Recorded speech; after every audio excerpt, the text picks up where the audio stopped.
Hey guys, Frightener22 here, and welcome back to another installment of Frightener22's Saturday Night Movie Drive-In.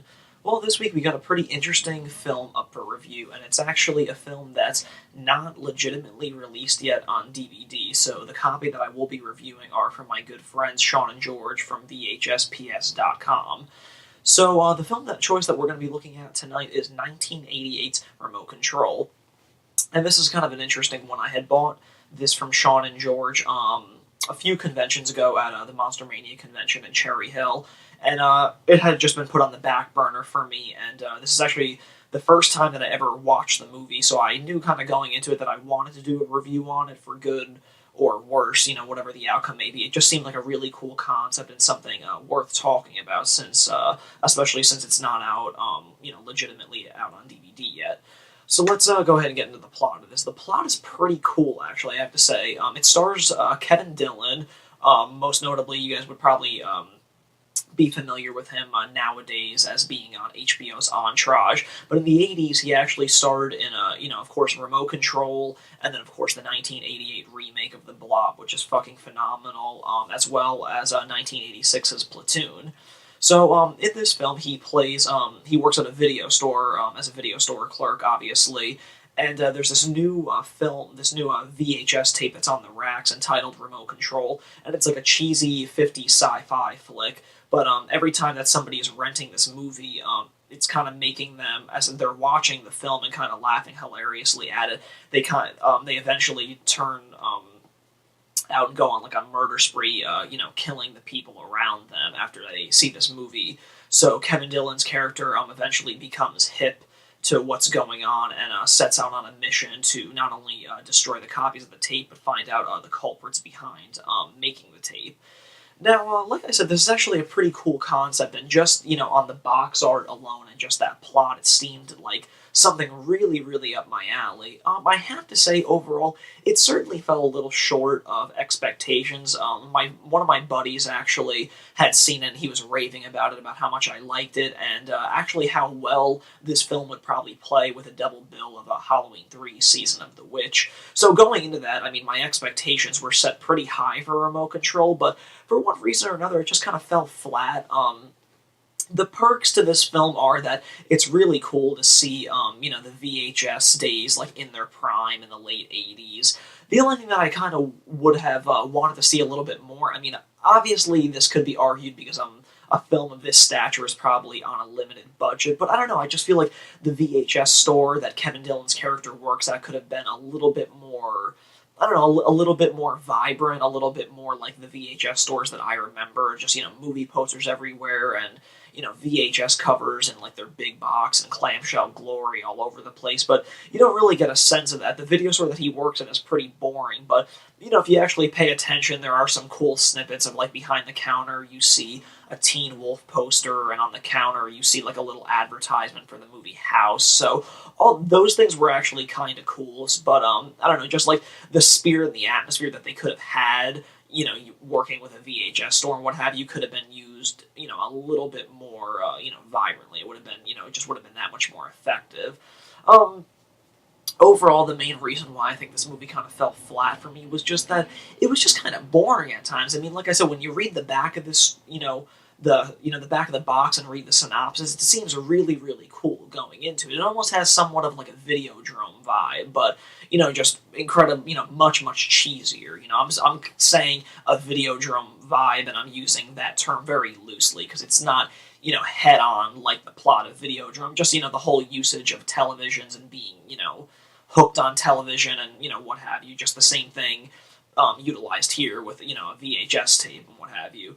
But, yeah, it just was a little bit boring. I mean, the performances weren't really anything to rave about. They weren't really too memorable. Although another cool thing to add is that one of the supporting characters is actually Jennifer Tilly in what is most likely one of her early roles. A lot of you guys would probably remember her from such films as House Arrest, as well as playing Tiffany in Bride of Chucky and Seed of Chucky. So it's cool to see her. I mean, she looks and sounds exactly the same in this movie, and this is from 1988.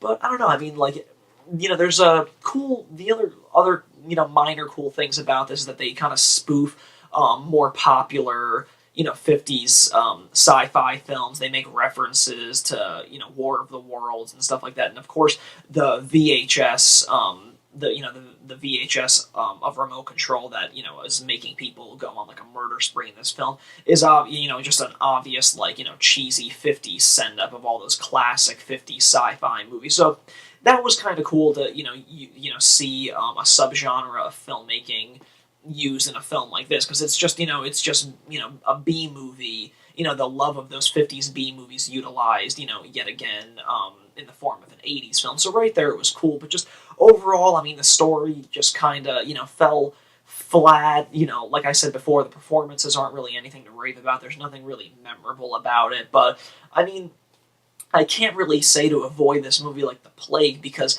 the idea was there. It was really, a really cool idea. I just think that, because of a limited budget, and I guess, maybe due to, like, the inexperience of actors and stuff like that, the film just isn't really anything, memorable. But the idea is totally there. So, I mean, if Hollywood wants to remake something or kind of, recycle something old, take something that is worthy of a remake. Stop remaking shit that doesn't need to be remade, like The Karate Kid and, RoboCop and, stuff like that. Like, you don't need that. Those films are fine the way they are, but something like Remote Control is somewhat, different. You see this movie and you could see the overall potential of what it could have been. Another side note to actually add to this is the film was actually directed by Jeff Lieberman, and people in the horror community would probably be familiar with his name because he gave one of the best backwoods slashers of the 1980s, that being 1981's Just Before Dawn, and he also gave us the film Squirm. But Just Before Dawn is one of the best backwoods slashers of the 80s. It's really cool, but I just feel like it's, pretty underrated. I mean, hardcore horror and slasher fans normally talk about it, but that is definitely a film that you should absolutely check out. But this is definitely, a little, this was definitely different. It's a completely different film than Just Before Dawn. But, like I said, this was something that I had been wanting to check out for a while, and for better or worse, whatever the verdict was, on my behalf, I did want to do a review of it because it was just something cool, cheesy, up my alley, and if not for nothing else, I haven't done a review on something that was more in the vein of a cheesy sci-fi film. So that was really half the fun for me to do this review. But if you guys are really, really curious, absolutely go to www.vhsps.com to secure your copy of this.